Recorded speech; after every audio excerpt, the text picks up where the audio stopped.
वालेकुम अस्सलाम।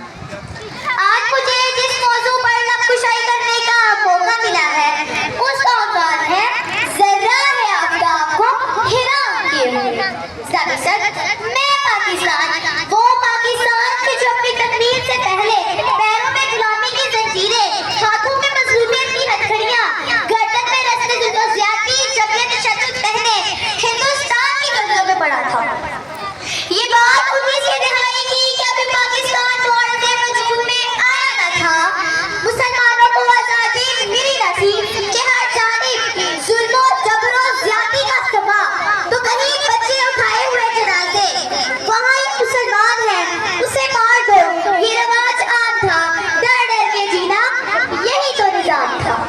आजादी के लिए आवाज उठाने वालों की लाशों को जलाया गया, कई माओं की गोदें उजाड़ी गई, अरे ज़ईफ़ बूढ़ों ने अपने कमजोर कंधों पर कई बेटों की लाशें उठाई।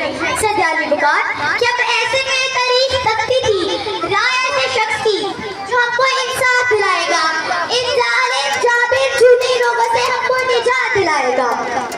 कि ऐसे में चरागे उम्मीदें बशर ने सिमते मगरिब में देखा तो मशरिक में एक ऐसा सूरज तुलू हुआ जो दीने मुहम्मदी का सिपाही बनकर